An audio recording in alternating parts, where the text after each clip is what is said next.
साथियों, मैं अपनी बात को शुरू करूं उससे पहले मैं अपनी लाइफ स्टोरी को आपके साथ रखना चाहूंगा और आरसीएम अभियान को मेरे अपने जीवन से रिलेट करना चाहूंगा और मेरे सपनों के साथ आपको साथ में लेकर के सक्सेस के कुछ ट्रिक्स लास्ट में दे करके मैं अपनी बात को उस लेवल तक, उस शिखर तक पहुंचाऊंगा जहां हमें हर इंसान को, हर मेंबर को सक्सेस की चाहत है और उसको प्राप्त करने का जो मन का इरादा है उसमें मैं सफल हो सकूं और आपके मन तक अपनी बात को पहुंचा सकूं। मैं प्रेम सालवी प्रॉपर मदारिया का रहने वाला हूं। देवगढ़ मदारिया राजसमंद के देवगढ़ तहसील का गांव है। मेरा जन्म 1976 में हुआ था। एक गरीब परिवार में हुआ, किसान परिवार में हुआ। हम 5 भाई और एक बहन के साथ हमारा परिवार है। मेरे परिवार में मैं सबसे छोटा हूं, इसलिए भी मैं अपने आप को लक्की मानता हूं कि अगर मैं बड़े भाइयों की तरह होता तो शायद मेरे को पढ़ाई नसीब नहीं होती, क्योंकि मेरे परिवार में मैं अकेला इकलौता एक ऐसा मेंबर हूं जिसको पढ़ाई नसीब हुआ और मैंने पढ़ाई किया। मेरी प्राइमरी एजुकेशन गांव में ही हुई थी। पहली से लगाकर 10वीं तक का मेरे गांव में ही एजुकेशन हुआ। एजुकेशन जो चला था, उस एजुकेशन के दौरान मेरी जो जिंदगी थी, मुझे आज जब वो दिन याद आते हैं तो बड़ा ताज्जुब होता है कि प्रेम कैसे थे और आज कैसे हैं और कैसे होने जा रहे हैं। ये सब एक जज्बे, एक चाहत और एक इरादा और एक संकल्प की देन है। मैंने जब पढ़ाई किया था तो बहुत गरीबी में किया था। पैंट नहीं हुआ करते थे, हाफ पैंट में और शर्ट में पढ़ाई हुआ करती थी। गरीबी में चलते थे। पढ़ाई के साथ साथ खेती का काम भी करते थे। छुट्टियों में काम करते थे। काम करते करते मुझे पैसों की किल्लत आने लगी। पढ़ाई करते करते जहां पैसों की कमी लगने लगी तो मैंने उसी समय एक चाहत मन में पैदा की, यार पढ़ाई के साथ साथ पैसा भी कमाना चाहिए। तो मैंने उस समय गर्मी की छुट्टियों में काम करना स्टार्ट किया। मेहनत मजदूरी किया, जिसमें हम कारीगरी के जो काम करते हैं उनके साथ जो मजदूर लोग होते हैं उस काम को चॉइस किया। गर्मी की छुट्टियों में हम खेतों में काम करते थे, मजदूरी वगैरह करते थे। इस तरह से हम प्राइमरी लेवल को, एजुकेशन को सेकेंडरी लेवल तक क्रॉस किया। उसके बाद 11वीं 12वीं के लिए तहसील लेवल पर देवगढ़ जाना पड़ा। वहां जाने के बाद हॉस्टल में पढ़ाई किया। हॉस्टल में रहते हुए भी पैसों की तो जरूरत थी। उस समय भी हमने पढ़ाई के साथ साथ ट्यूशन का काम शुरू किया। ट्यूशन करके हम अपने पैसे कमाते थे, पढ़ाई करते थे।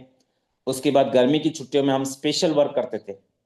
स्पेशल वर्क ये होता था कि सब्जी की लारी लगाते थे और लारी लगा करके पूरे महीना 1.5 महीना पैसा कमाते थे और उससे साल भर में जो भी हेल्प मिलती थी उसको चलाते थे। समय के साथ चलते रहते थे।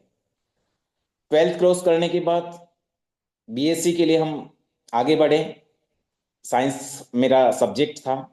मैंने बीएससी के लिए नाथद्वारा एडमिशन लिया। वहां पर भी हमें हॉस्टल में रहने का मौका मिला, परंतु वहां का हॉस्टल की जो फैसिलिटीज थी वो यूं कहते हैं जीरो थी। वहां रहने की सुविधा थी, बाकी कुछ भी सुविधाएं नहीं थी। हम अपने घर से राशन वगैरह ले जाते थे।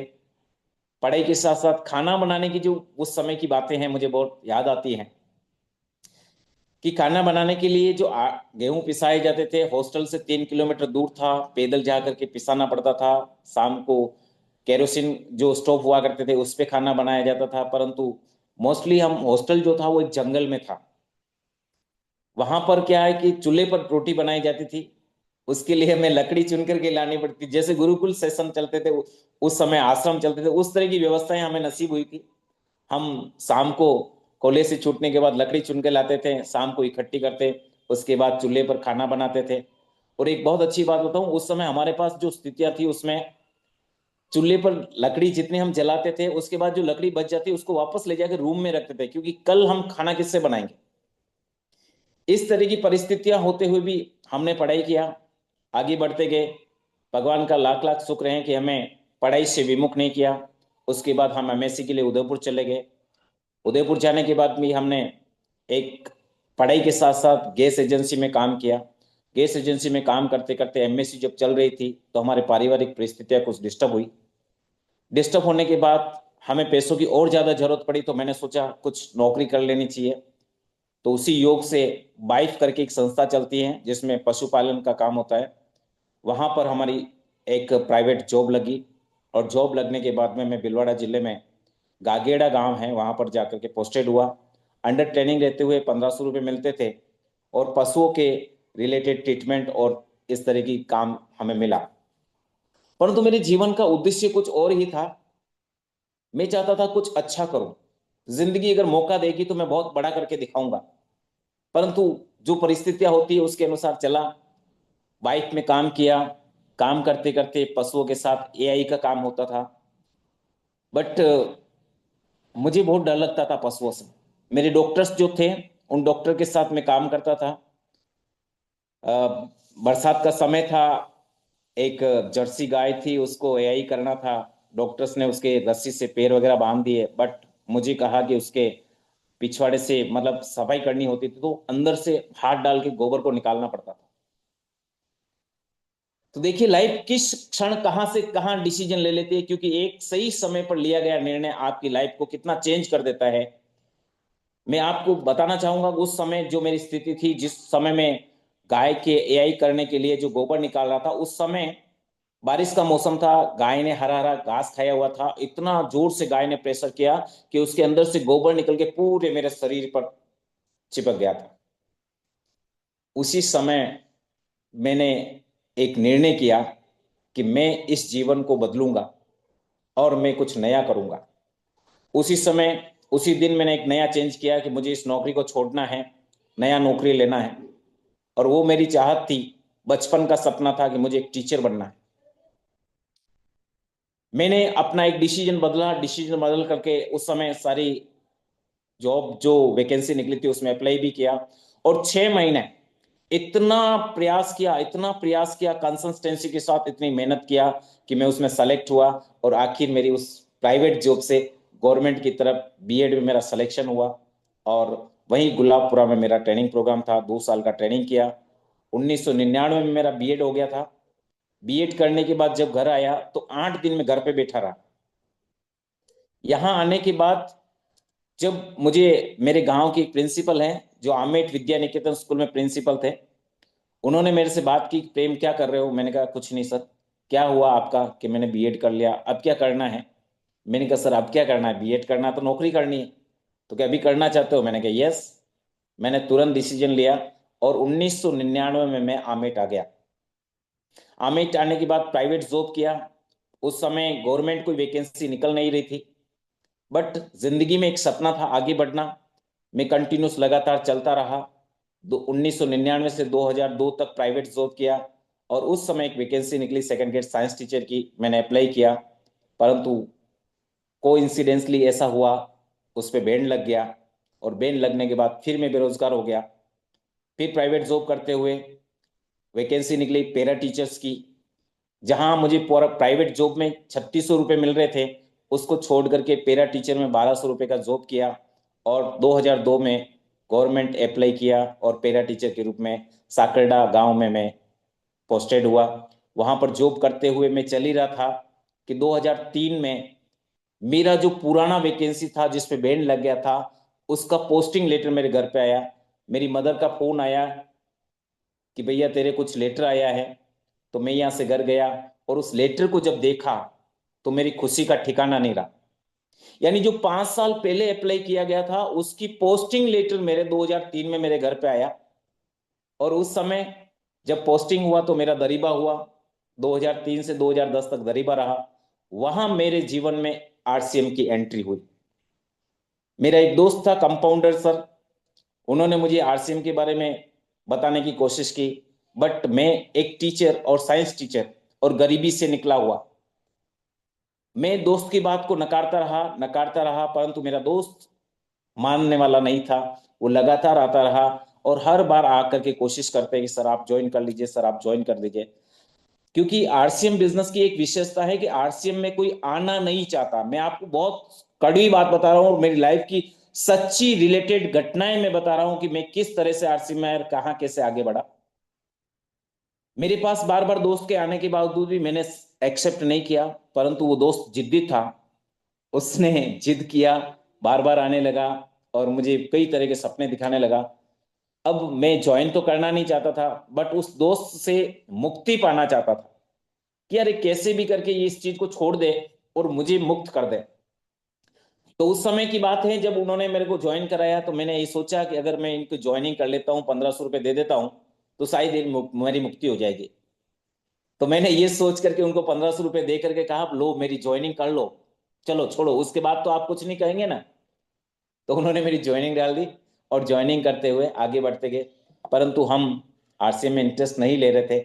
ऐसा करते करते वहां से चलते हुए 2010 में मेरा ट्रांसफर हो गया, मैं अमिट आ गया वापस। और यहाँ से चलते चलते सिस्टम में 2011 में एक जो डिफॉल्टर आया, सॉरी गवर्नमेंट प्रोसेस हुई, उसके तहत सिस्टम में कुछ डिस्टर्बेंस आया और 2011 से 2014 तक बंद रहा। तब तक मैं वापस आरसीएम को भूल चुका था।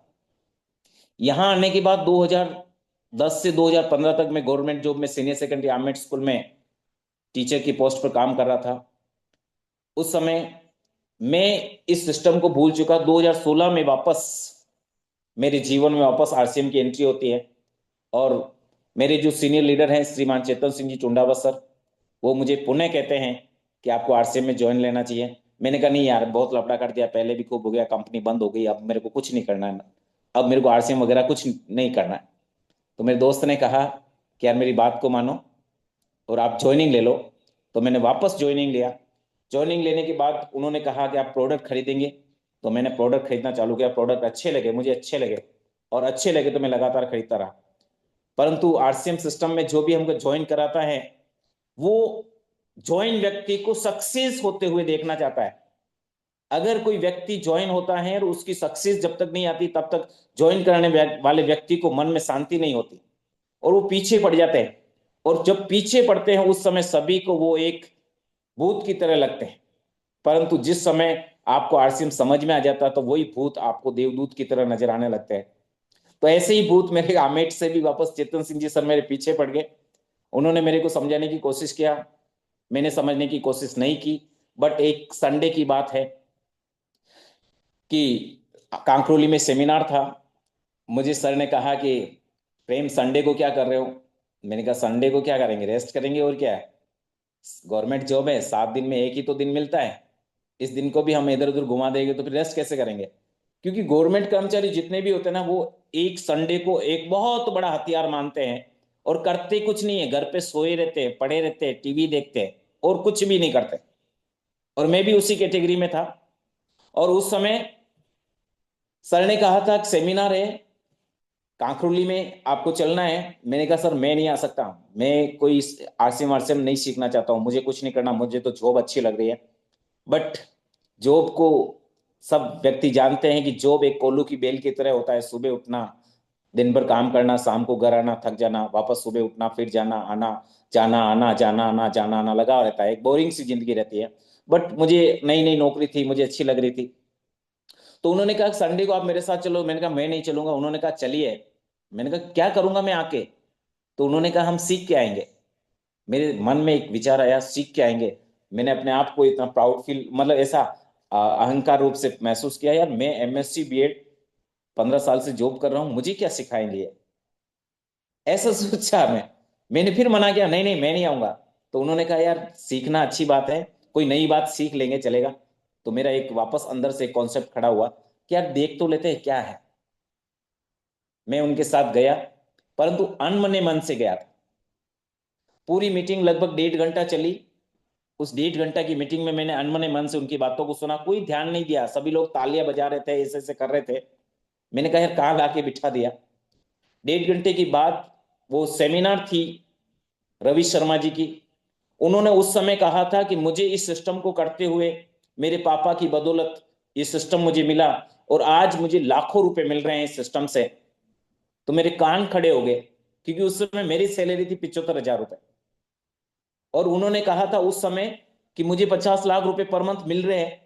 तो मेरा दिमाग खराब हो गया, यार मैं 75,000 कमा रहा हूं और ये 50 लाख रुपए पर मंथ कमा रहे हैं। प्रेम, तेरी क्या औकात है इसके सामने? और तू इतना सा कमा रहा है, उसमें भी अपने आप को इतना महसूस कर रहा है कि इतना कमा रहा है, और 50 लाख रुपए इस सिस्टम से कमाए जा सकते हैं। उसी समय मैंने एक डिसीजन लिया था, अगर ये बंदा आरसीएम सिस्टम से 50 लाख रुपए पर मंथ ले सकता है तो प्रेम सालवी तू क्यों नहीं ले सकता? तू क्यों नहीं ले सकता? वो ही एक लाइन ने मेरी जिंदगी को बदल दिया। और 2019 की बात है, उसमें अपने आप का डिसीजन लिया कि मैं भी आरसीएम करूंगा, मैं भी आरसीएम करूंगा, क्योंकि मेरे सपने जग गए थे, क्योंकि मेरी जो चाहत थी बचपन से पैसा कमाने की, अगर जिंदगी मौका देती है तो कुछ बड़ा करूंगा। क्योंकि जो बचपन में चीजें देखी थी, गरीबी देखी थी, पैसों की किल्लत देखी थी, अब वो मुझे रास्ता नजर आया जहां से मैं अपनी गरीबी को मिटा सकता हूं, मैं अपनी किल्लत को मिटा सकता हूं, मैं अपने परिवार की खुशियों को प्राप्त कर सकता हूं, मैं अपने ड्रीम को प्राप्त कर सकता हूं। क्योंकि नौकरी के द्वारा इतने लाखों रुपए इनकम नहीं ली जा सकती। अब मैंने आरसीएम सिस्टम को सीखना चालू किया, और सीखना चालू किया तो उसमें एक और नई बात नजर आई कि सिस्टम हमें अनलिमिटेड इनकम के साथ साथ मनी फ्रीडम तो देता ही है, प्लस टाइम फ्रीडम भी देता है, और उसके साथ बहुत बड़ी चीज जो देता है वो हमारी फैमिली सिक्योरिटी की देता है, पैसिव इनकम के साथ साथ। तो मैंने बहुत अच्छी तरह से उस सिस्टम को समझा, समझ करके 2019 से मैंने इस बिजनेस को स्टार्ट किया। स्टार्ट करने की यात्रा को लेकर के मैं बताना चाहूंगा, क्योंकि मेरी ज्वाइनिंग हुई थी कलकत्ता से, मैं रहता हूं राजस्थान में। फिर वापस विडंबनाएं वही कि सीनियर कोई नहीं, बताने वाले कोई नहीं, सिखाने वाले कोई नहीं, हेल्प करने वाले कोई नहीं। इस कारण से मैंने सीखना चालू किया, सीख करके शुरू किया। मैं आपको एक मैसेज, आज पहला मैसेज देना चाहूंगा, जो व्यक्ति सीख करके काम करता है उसको दुनिया की कोई ताकत हरा नहीं सकती। तो मैंने बिजनेस को स्टार्ट किया, होम मीटिंग्स करना शुरू किया, प्लान बताना शुरू किया, plan one by one, one by one, one by one, one by one करके प्लान बताना शुरू किया। ज्वाइनिंग बढ़ने लगी, ज्वाइनिंग बढ़ने लगी, मेरा इंटरेस्ट बढ़ने लगा, टीम बनने लगा, होम मीटिंग्स होने लगा। इस मीटिंग की, इस बिजनेस की शुरुआत वन बाई वन प्लान के द्वारा होती है। मैं सभी साथियों से पूछना चाहूंगा, यदि आप इस सिस्टम में सक्सेस होना चाहते हैं तो इस सिस्टम की सबसे मेन रीढ़ की हड्डी जिसको कहूं, सफलता की चाबी अगर कहूं, आपके जितने भी पिने हैं उनको प्राप्त करने की मूल मंत्र अगर कहूं, तो इस सिस्टम का प्लान है। अगर आपको इस सिस्टम का प्लान बताना नहीं आता है, प्लान आपका क्लियर नहीं है, प्लान आपका स्पष्ट नहीं है, आप लोगों को प्लान नहीं बता सकते, तो दुनिया की कोई ताकत इस सिस्टम में आपको सक्सेस नहीं कर सकती। प्लान बताइए, प्लान के साथ साथ होम मीटिंग्स बताइए, होम मीटिंग्स कीजिए, जितनी होम मीटिंग्स करेंगे, जितनी होम मीटिंग्स करेंगे उतना आप आगे बढ़ेंगे। परंतु ये करने के साथ साथ मेरे साथ चैलेंज भी आया, क्योंकि मैं टीचर हूं, गवर्नमेंट स्कूल में पढ़ाता हूं, सुबह 10 बजे से शाम को 4 बजे तक स्कूल का टाइम रहता है। मेरे पास सबसे बड़ा चैलेंज आया टाइम का। और आज हर जॉब वाला यही सोचता है कि सुबह से शाम तक मैं ड्यूटी करता हूं, मैं इस बिजनेस को कैसे कर सकता हूं। साथियों, दूसरा मैसेज मैं देना चाहूंगा कि हर व्यक्ति को इस संसार में 24 आवर्स मिले हुए, 24 घंटे मिले हुए। इसी 24 घंटे का उपयोग करके राष्ट्रपति राष्ट्रपति बन गया, इसी 24 घंटे का उपयोग करके प्रधानमंत्री प्रधानमंत्री बन गया, इसी 24 घंटे का उपयोग करके आईएएस आईएएस बन जाता है, इसी 24 घंटे का उपयोग करके इंजीनियर इंजीनियर बन जाता है, इसी 24 घंटे का उपयोग करके कलेक्टर कलेक्टर बन जाता है, इसी 24 घंटे का उपयोग करके तहसीलदार तहसीलदार बन जाता है, इसी 24 घंटे का उपयोग करके प्रिंसिपल प्रिंसिपल बन जाता है, इसी 24 घंटे का उपयोग करके Prem Salvi second grade science teacher बन जाता है, इसी 24 घंटे का उपयोग करके कारीगर 300 रुपए कमाता है, इसी 24 घंटे का उपयोग करके मजदूर 200 रुपए कमाता है, और इसी 24 घंटे का उपयोग करके गरीब गरीब रह जाता है, और इसी 24 घंटे का उपयोग करके भिखारी भीख मांगता है। निर्णय आपको करना है कि जितने भी सक्सेस व्यक्ति बने हैं, सक्सेस लीडर्स बने, सक्सेस पर्सन बने, उनको कोई एक्स्ट्रा टाइम नहीं मिला। और आज की तारीख में मैं आपको एक मैसेज देना चाहूंगा कि जिसने समय को समझा, क्योंकि मैं यूं कह दूं कि आज की दुनिया में अगर सबसे इंपॉर्टेंट कोई चीज है तो वो है टाइम। अगर कोई कहता कि पैसा बहुत बड़ी चीज है तो मैं उसको मानूंगा आप गलत सोच रहे हैं। पैसा अगर चला गया तो आप पैसा वापस ले सकते हैं, स्वास्थ्य अगर गड़बड़ हो गया तो स्वास्थ्य को ठीक किया जा सकता है, परंतु आपकी जिंदगी का समय अगर निकल गया तो दुनिया की सारी दुनिया की दौलत लगा के भी उस समय को वापस नहीं ला सकते। तो मेरे साथ जो चैलेंज था 24 आवर्स का, 10 बजे से 4 बजे तक का मैंने टाइम शेड्यूल किया। 4 बजे स्कूल से फ्री होता, घर आता, आधे घंटे रेस्ट करता, रेस्ट करने के बाद, रेस्ट में मतलब प्लानिंग करता, प्लानिंग करने के बाद पिकअप सेंटर जाता, पिकअप सेंटर से किट उठाता और किट उठा करके डिसीजन ले, दिन भर में प्लान बनाया उस जगह पर पहुंचता और वहां जाके होम मीटिंग्स करता। मेरा बिजनेस करने का जो टाइम है मेरे साथियों, मैं आपको बता देना चाहता हूँ, एक्यूरेसी में बता देना चाहता हूँ, 6 बजे से रात को 11 बजे, 12 बजे, 1 बजे, कभी कभी तो मेरे को फील्ड में 1:30 भी बजे हैं, कभी कभी 2 भी बजे हैं। और मुझे ऐसे भी दिन याद है जब 3 बजे तक मैं वापस घर पहुंचा हूं। साथियों, संघर्ष में आदमी अकेला होता है और सक्सेस में आपके साथ दुनिया होती है। आप अगर जिंदगी के सपनों को पूरा करना चाहते हैं तो सपने आपको बनाने पड़ेंगे, ड्रीम्स आपको बनाना पड़ेगा, लक्ष्य आपको बनाना पड़ेगा, क्योंकि आपकी जिंदगी के सपने पूरे करने के लिए इस दुनिया में और कोई नहीं है। आपके सपने पूरे करने हैं तो आपको खुद को अपना साथी बनाना होगा, क्योंकि आप खुद का साथी बन जाएंगे इस दुनिया में, खुद का साथी खुद बन जाएंगे, इससे और बढ़िया समझदार साथी, हेल्पफुल साथी और अच्छा सोचने वाला साथी इस दुनिया में और कोई नहीं हो सकता। तो आप खुद के ड्रीम पूरे करने वाले बन जाइए। जिस दिन आपने ये सोच लिया कि मेरे सपनों को मैं पूरा कर सकता हूं, उस दिन सच में आप एक रियल में लीडर बनेंगे। अगर आप दूसरों पर डिपेंडेंट रह करके काम करेंगे, आप कभी सक्सेस नहीं हो सकते। क्योंकि आरसीएम बिजनेस में बहुत सारे लीडर्स आते हैं, ज्वाइन करते हैं, शुरू करते हैं, और शुरू करते समय लोगों की अपेक्षा ही करते, अरे काश वो मेरे साथ जुड़ जाएं तो यार मेरा काम हो जाएगा, अरे उसके तो बहुत सारे लोग मिलने वाले हैं, वहां से खूब सारी ज्वाइनिंग निकाल देगी, वो मेरे साथ जुड़ जाए, वो कर ले तो मुझे मजा आ जाएगा। आप बेसाखियों के सहारे चल रहे हैं, बेसाखियों के सहारे। और जब तक आप बेसाखियों के सहारे चलेंगे, किसी और से अपेक्षाएं रखेंगे, किसी और से आशाएं रखेंगे, गलत फहमी लेके जिएंगे, आप कभी सक्सेस नहीं हो सकते। जिस दिन आपने खुद के सपने पूरे करने के लिए खुद का निर्णय लेकर के, खुद पे विश्वास करके उस दिन आगे बढ़ गए, उसी दिन से आपकी यात्रा सफल हो जाएगी। और तब तक मत रुकिए, जब तक मत रुकिए जब तक कि आपके लक्ष्य प्राप्ति नहीं हो जाए, क्योंकि सपने आपके हैं, लक्ष्य आपके हैं, ड्रीम आपके हैं, परिवार आपका है, बच्चे आपके हैं, फैमिली आपकी है, सुरक्षा आपकी है, जीवन आपका है, तो इसके पूरा करना भी हमारी जिम्मेदारी है। तीसरा मैसेज मैं देना चाहूंगा, अगर आपने निर्णय किया है तो आपको जिम्मेदारी लेनी होगी, जिम्मेदारी लेनी होगी, क्योंकि एक ऐसा संबल है, जिम्मेदारी एक ऐसी लाठी है, जिम्मेदारी एक ऐसा पावर है जिसकी वजह से आप दुनिया को जीत सकते हैं, हर काम को कर सकते हैं। और जिम्मेदारी उस लीडर को लेनी होगी जिसके खुद के सपने हैं, क्योंकि हमारे बिजनेस में कोई आना नहीं चाहता, उनके सपनों को जगाना पड़ता है। आपको लोगों के पास जा जाकर के उनके सपने जगाने पड़ेंगे, उनके अंदर सोए हुए मरी हुई आत्माओं को जगानी पड़ेगी।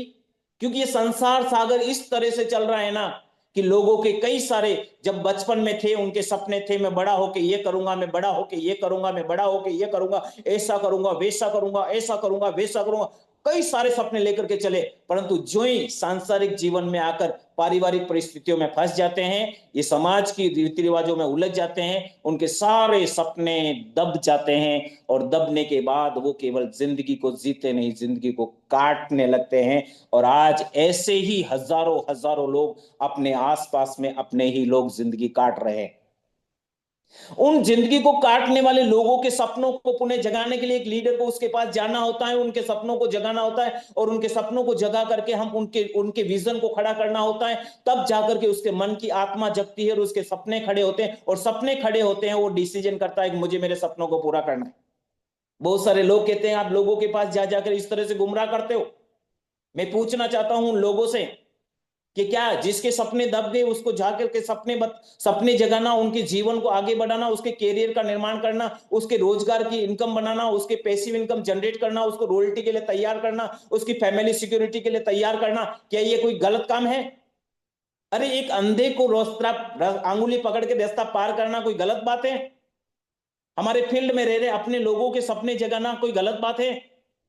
क्योंकि उनको सपने जगाने के लिए आपको जाना पड़ता है, आप जाकर के उनकी विजन को जगाते हैं। क्योंकि वो सपने उसको खुद को दिखाई नहीं देते, खुद को दिखाई देते हैं परंतु उसको विश्वास नहीं होता। उनको जाकर के विश्वास जगाना, उनके सपनों को तैयार करना और उसको पूरा करना, उसकी मदद करना, ये जिम्मेदारी लेनी पड़ेगी। क्या आप उस जिम्मेदारी के लिए तैयार हैं? अगर आप घर पे ही बैठे बैठे लोगों की बातें करते रहे, लोगों से अपेक्षा ही करते रहे, लोग काम कर लेंगे, आपका बिजनेस बढ़ जाएगा, सर माफी चाहूंगा मैं, अगर इस तरह की भावना लेकर के आप चल रहे हैं तो ये बिजनेस में आप कभी सक्सेस नहीं हो सकते। जिम्मेदारी वो लेनी होगी औरों से ज्यादा और औरों से पहले। जिम्मेदारी लेने का फॉर्मूला है औरों से ज्यादा और औरों से पहले आपको उस जगह पर खड़ा होना होगा जहां इस बिजनेस की सक्सेस का रास्ता स्टार्ट होता है। ये स्टार्ट आपको अगर पैदा करना है तो सेमिनार के माध्यम से उन लोगों को वहां ले जाइए। जब तक आपकी टीम सेमिनार में नहीं जाएगी, आपकी टीम में लीडर खड़े नहीं हो सकते। हम सोचते हैं कि हमारे साथ लोग काम करें, हम सोचते हैं कि हमारे साथ हमारे जैसे लीडर खड़े हो जाएं। हम इस तरह की जब बड़ी जिम्मेदारी लेते हैं तो टीम से बहुत सारे लीडर्स ये कहते हैं कि मेरी टीम से तो कोई सेमिनार में आता ही नहीं है, कोई कहना मानता ही नहीं है, कोई कुछ हमारा साथ देता ही नहीं है। मैं उनसे रिक्वेस्ट करना चाहूंगा, मेरे साथियों, मेरे लीडर्स महोदयों, मैं उन सभी से कहना चाहूंगा, लोग इसलिए कहना नहीं मानते हैं क्योंकि आपने खुद का कहना खुद ने नहीं माना। क्योंकि प्रकृति जवाब देती है टिट फॉर टेट। आप सिस्टम को किस नजर से देख रहे हैं? आप सिस्टम को अपेक्षाओं की नजर से देख रहे हैं या सक्सेस होने की नजर से देख रहे हैं? आप जिम्मेदारी के भाव से देख रहे हैं या लोगों के लिए लोगों को काम करा करके आप सक्सेस होने की नजर से देख रहे हैं? अगर आप इस तरह की दृष्टि को रखेंगे तो शायद मुश्किल है। क्योंकि बड़े सक्सेस लीडर ने कहा कि आपकी टीम में लीडर तभी खड़े हो सकते हैं जब तक कि आपकी टीम सेमिनार में नहीं पहुंचती, क्योंकि एक सफल और सही लीडर का जन्म ही सेमिनार से होता है। एक लीडर का जन्म ही सेमिनार से होता है। अगर आप अपनी टीम के लोगों को ले जा नहीं रहे सेमिनार में तो आपकी टीम में डुप्लीकेशन होने वाला नहीं है, आप जैसे लीडर पैदा होने वाले नहीं है। अंडा अगर बाहर से फूटता है तो वो आमलेट बन जाता है, और अंडा अगर अंदर की विजन से फूटता है तो एक जीवन बना देता है। इसी तरह से हर मेंबर के मन में एक चिंगारी दबी होती है, वो टूटे हुए सपने दबे होते हैं, उन सपनों को जगाने का रास्ता है सेमिनार। और सेमिनार में जाने के बाद जिस प्रकार प्रेम सालवी का रवि शर्मा जी के सेमिनार में सपना जग गया था कि मैं भी ऐसा करूंगा, क्योंकि वो अंदर से आवाज निकली थी, बाहर से थोपी हुई नहीं थी। अगर आप लोगों पर थोप रहे हैं तो वो ऊपर की लिपाई पोती होगी, और लिपाई पोती कर वो थोड़े दिन ही चलती है, ज्यादा दिन तक नहीं चलती। एक पार्लर में जिस प्रकार से कोई भी जाकर के अपने आप को तैयार करते हैं, 2 घंटे की वो शख्स वो क्या बोलते हैं ब्यूटी होती है, 2 घंटे के बाद वापस वही चीज हो जाती है। आपको बाहर से कितना ही मोटिवेशन दे दो, कितना ही कुछ कर दो, परंतु आपके अंदर में आग नहीं लगी है, अंदर के सपने नहीं जगे, तो आप बिजनेस को कैसे कर पाओगे? अगर अंदर के सपनों को जगाना है और एक लीडर को पैदा करना है तो आपको टीम को सेमिनार में ले जाना ही पड़ेगा। क्योंकि हर इंसान के मन में दबी हुई चिंगारी है, उसको बाहर निकालनी पड़ेगी। और चिंगारी के लिए कहा गया है कि चिंगारी अगर राख में दबी रह जाए तो वो खाक बन जाती है। चिंगारी अगर राख में दबी रह जाए तो वो खाक बन जाती है, और चिंगारी को अगर झोंका मिल जाए, हवा का झोंका मिल जाए, तो वो चिंगारी मिसाल बन जाती है। मेरे साथियों, अपने साथ आए हुए लोग आपसे बहुत अपेक्षाएं रखते हैं, क्योंकि लोग सिस्टम को ज्वाइन बाद में करते हैं, पहले व्यक्ति को ज्वाइन कर रहे हैं, और व्यक्ति वो होता है जो उसके पास जाता है। तो आप सभी लोग अगर सिस्टम को करना चाहते हैं, अभियान को बढ़ाना चाहते हैं, प्रसारित करना चाहते हैं, सपनों को जगाना चाहते हैं और अपने सपने पूरा करना चाहते हैं, तो आप उन लोगों के सपनों को जगाने के लिए सेमिनार में ले जाइए, और सेमिनार में ले जाकर के उनके सपनों को विजन दिखाइए। विजन दिखाने के बाद आप उनको साथ देना पड़ेगा, क्योंकि बीसी सर कहते हैं कि साथ दे देकर, मदद दे दे करके खड़े कर दो, सॉरी, मदद दे दे करके खड़े कर दो, और मदद ले ले करके बड़े हो जाओ, और मदद दे दे करके खड़े हो जाओ। मदद दे दे करके ले करके खड़े हो जाओ, और मदद दे दे करके बड़े हो जाओ। साथियों, इसके लिए जरूरी है आपको अपलाइन का सपोर्ट करना, अपलाइन का साथ लेना। नेक्स्ट मैसेज है, अपलाइन को छोड़ो मत। जो भी आपके साथ अपलाइन है, बीसी सर तो अभी मैं उदयपुर सेमिनार में गया था, उन्होंने कहा था कि आप अपलाइन का तेल निकालो, यानी अपलाइन की गाड़ी, अपलाइन का नॉलेज और अपलाइन का गाड़ी, उसमें बैठ करके आप उनको अपलाइन को फील्ड में ले जाओ। परंतु आगे भी ये कहते हैं कि अपलाइन का सपोर्ट तो लीजिए, अपलाइन की मदद तो लीजिए, मदद ले लेकर के खड़े हो जाइए, परंतु सास भी कभी बहू थी, आप भी पूरी टीम के अपलाइन बनने वाले हैं, तो आपका भी तेल निकलने वाला है। अगर आपका तेल निकलने वाला है, आपका फील्ड में यूज होने वाला, तो आपको अपने आप को उस लेवल से तैयार करना पड़ेगा। और तैयार करने के लिए आपको सीखना पड़ेगा। और सीखने के लिए कई सारी चीजें जो सबसे बड़े लीडर बताते हैं, यूट्यूब के माध्यम से, जूम मीटिंग के माध्यम से, सेमिनार के माध्यम से, बुक्स के माध्यम से, टूल्स के माध्यम से, और सिस्टम की बहुत डिफरेंट टाइप की इवेंट्स जो होती है उनके माध्यम से आपको अपने आप को अपडेट करना होगा। अगर आप अपने आप को अपडेट नहीं कर रहे हैं तो आप कैसे उन लोगों के सपनों को पूरा कर सकते हैं? क्योंकि आप जाकर के लोगों को जब कहेंगे कि सिस्टम आपको अनलिमिटेड पैसा देता है, इतना देता है, ऐसा करता है, पर्सनालिटी डेवलपमेंट करता है, इस तरह की बातें जब करेंगे, तो वो सामने वाला व्यक्ति आपको ऊपर से नीचे तक देखेगा कि आपके अंदर वो चीजें आई या नहीं। अगर आपके अंदर वो चीजें आ रही है तो आप पर लोग बिलीव करने लग जाएंगे, और आपके साथ टीम का एक अच्छा सा निर्माण होने लग जाएगा। और अच्छी टीम के निर्माण होना यानी एक अच्छे नेटवर्क का बनना। और जिसका जितना बड़ा नेटवर्क होगा, जिसका जितना बड़ा नेटवर्क होगा, उतना ही उसके पास नेटवर्थ होगा। Network is equal to net worth. आज जिसका बड़ा बड़ा नेटवर्क है, उन बड़े नेटवर्क की वजह से बड़े नेटवर्थ हैं, और ऐसा नेटवर्क बना करके जो सफल हुए हैं, वो लोगों ने सब अपने सपनों को जगाने के लिए जिद्दी बने हैं, जिद्दी। अगर आपको जीतना है तो जिद करनी पड़ेगी, अपने आप से जिद करनी पड़ेगी, अपने सपनों के साथ जिद करनी पड़ेगी, अपने मेंबर के साथ जिद करनी पड़ेगी, अपने सेमिनार के साथ जिद करनी पड़ेगी, अपने सिस्टम के साथ जिद करनी पड़ेगी। और टाइम को टाइम नहीं मान करके, टाइम को एक साधन मान करके आपको उसके साथ काम करना पड़ेगा। ऐसी ही जिद हमारे टीम के सबसे supreme leader Prahlad Rai ji sir, जो बहुत गरीब परिवार से जन्मे थे, उनको क्या पता था कि आज मैं इतना बड़ा एक इस सिस्टम के माध्यम से आज गरीबी से निकल करके गरीबों का मसीहा बन सकता हूं। आज जिनको लाखों रुपए की इनकम मिल रही है, उनकी प्रारंभिक पीक को देख करके आप कल्पना भी नहीं कर सकते वो इस तरह के बन सकते हैं। उनको विश्वास था सिस्टम पर, उनको जिद थी अपने सपनों को पूरा करने के लिए। उन्होंने अपने घर को छोड़ा, घर से बाहर निकले, बाहर निकलकर आउट ऑफ राजस्थान गए, वेस्ट बंगाल गए, कलकत्ता गए, उड़ीसा गए, झारखंड गए, पूरे भारत में हर जगह पर जाकर के अपना नेटवर्क बनाया। और इतने बड़े नेटवर्क की वजह से आज प्रहलाद सर है। दूसरा एग्जांपल मैं देना चाहूंगा जिद का। हमारे रेस्पेक्टेड सुरेंद्र जैन सर ने जिद कर रखी है, जब से मैं उनके संपर्क में आया हूं, जिद कर रखी है कि हमें कुछ बड़ा करना है, हमें कुछ नाम करना है, हमें कुछ इतिहास बनाना है, हमें टीम प्रहलाद के बैनर के तले कुछ नया करके दिखाना है, उस भारत के हर कोने कोने में टीम प्रहलाद का नाम पहुंचे, ऐसा कुछ करना है। ये जिद श्रीमान सुरेंद्र जैन सर ने कर रखी है, और उस जिद के माध्यम से आगे बढ़ रहे हैं। अगर जीतना है तो जिद करनी पड़ेगी, और जिद के साथ आगे बढ़ना पड़ेगा। कंफर्ट जोन को छोड़ना पड़ेगा, अपने घर से बाहर निकलना पड़ेगा, फील्ड में जाना पड़ेगा, लोगों से मिलना पड़ेगा, लोगों को सपोर्ट करना पड़ेगा, लोगों को आगे बढ़ाना पड़ेगा, लोगों को सेमिनार में लाना पड़ेगा, तब जाकर के कहीं आपको सक्सेस की मतलब सक्सेस नजर आएगी। साथियों मैं बताना चाहूंगा कि ये जो सिस्टम है 5 साल की मेहनत का सिस्टम है। अगर 5 साल आपने दिल से काम कर लिया, दिल से काम कर लिया, कंसिस्टेंसी के साथ काम कर दिया, लगातार काम कर दिया। काम क्या करना है? 3 काम करने हैं। Learn, teach and duplicate. Learn, teach and duplicate. Learn, teach and duplicate. खुद सीखो, सिखाओ और अपने जैसा बना दीजिए। सीखो, सिखाओ और अपने जैसा बना दीजिए। ऐसा करते करते लगातार चलते रहे।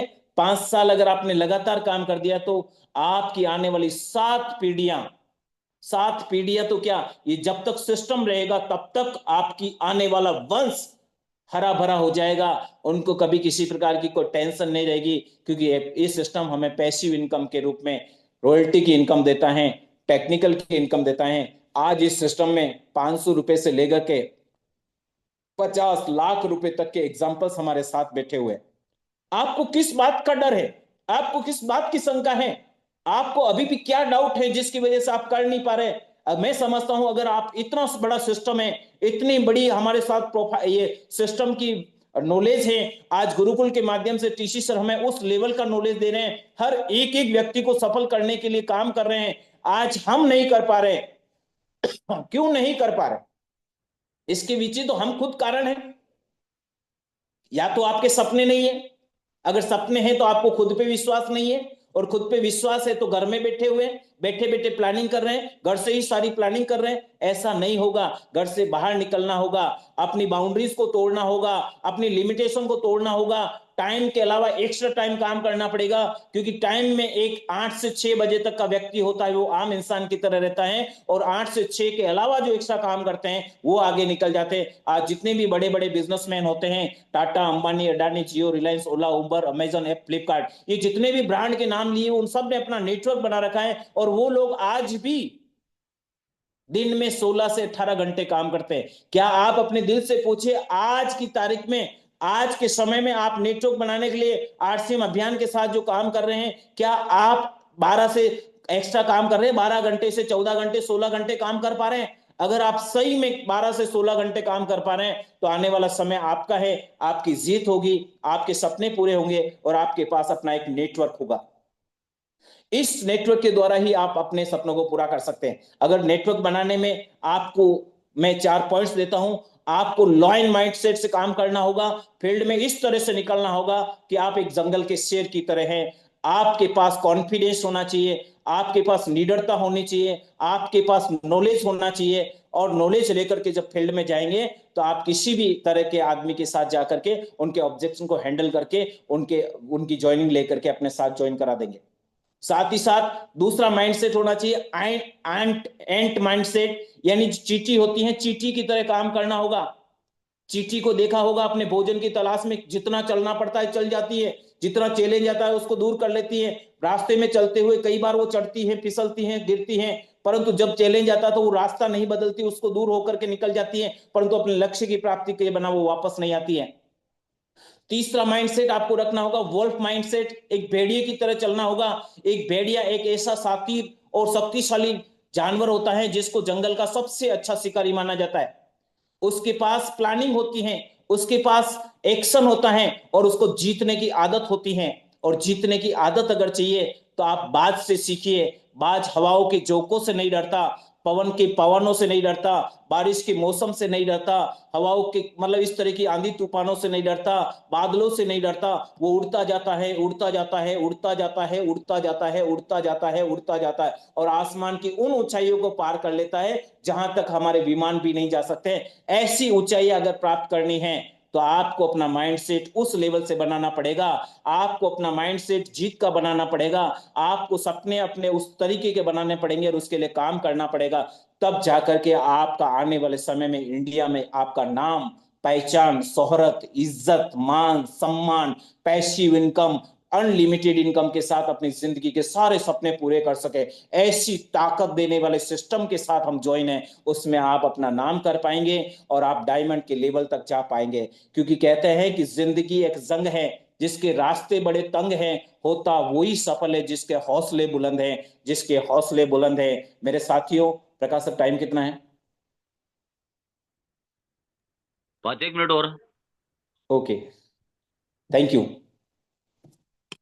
ऐसे ही हम जिंदगी में आगे बढ़े तो हम निश्चित रूप से अपनी सफलता को प्राप्त कर सकते हैं। मेरे साथियों, आरसीएम सिस्टम में अगर सक्सेस होना है तो मैं 4-5 पॉइंट्स बता देता हूं। आरसीएम में सक्सेस होने के लिए सबसे पहले सिस्टम को समझना होगा, उसके उसके उद्देश्य की प्राप्ति करने के लिए उसके रास्ते को तय करना पड़ेगा। दूसरा, प्रोडक्ट का आपको पूरी तरह से कंप्लीट नॉलेज होना चाहिए। फील्ड में जाते समय आपको कई तरह के ऑब्जेक्शन आएंगे तो उस ऑब्जेक्शन हैंडलिंग का आपके पास नॉलेज होना चाहिए, और बिजनेस के माइंडसेट से करना चाहिए। टीम में अपने जैसे एक्स्ट्रा माइंडसेट वाले पर्सन को ज्वाइन कराना चाहिए। मुकेश कोठारी सर कहते हैं कि एक अनपढ़ से अनपढ़ व्यक्ति भी इस सिस्टम में सक्सेस हो सकता है अगर उसने इस माइंडसेट को ध्यान में दिया कि अपने से एक्स्ट्रा माइंडसेट वाले, अपने से हाई लेवल के व्यक्ति को अगर आपने अपने सिस्टम में ज्वाइन करा दिया तो आपको वो व्यक्ति आपको सक्सेस करके दिखा सकता है। अपने कंफर्ट जोन को छोड़ना होगा, औरों से अधिक और औरों से पहले जिम्मेदारी को समझना होगा, रोज 1% ग्रोथ करनी होगी और अपनी जिम्मेदारी को लेकर के आगे बढ़ना होगा।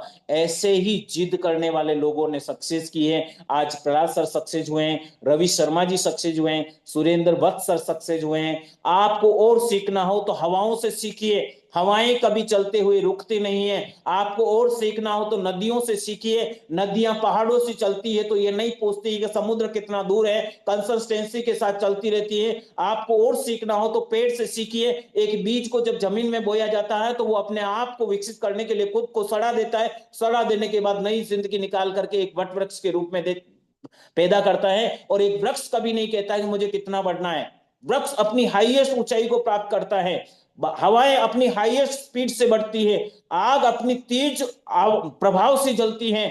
इसी प्रकार से ध्रुव प्रहलाद की तरह विश्वास रखिए। ध्रुव प्रहलाद को भगवान पे विश्वास था, हिरण्यकश्यप के कई सारे संकट उस पे आए, परंतु वो उनसे नहीं डरा, उसको विश्वास था कि मेरे साथ भगवान है। तो आपको भी इस तरह से विश्वास रखना होगा कि मेरे साथ आरसीएम सिस्टम है, क्योंकि आरसीएम सिस्टम ने आज हजारों लाखों करोड़ों लोगों को अगर सक्सेस का रास्ता दिया है, तो आपको क्यों नहीं दे सकता। ऐसा विश्वास रख करके आपको सिस्टम के साथ आगे बढ़ना पड़ेगा, सिस्टम के साथ अपने आप को जोड़ना पड़ेगा, अपने लोगों को जोड़ना पड़ेगा।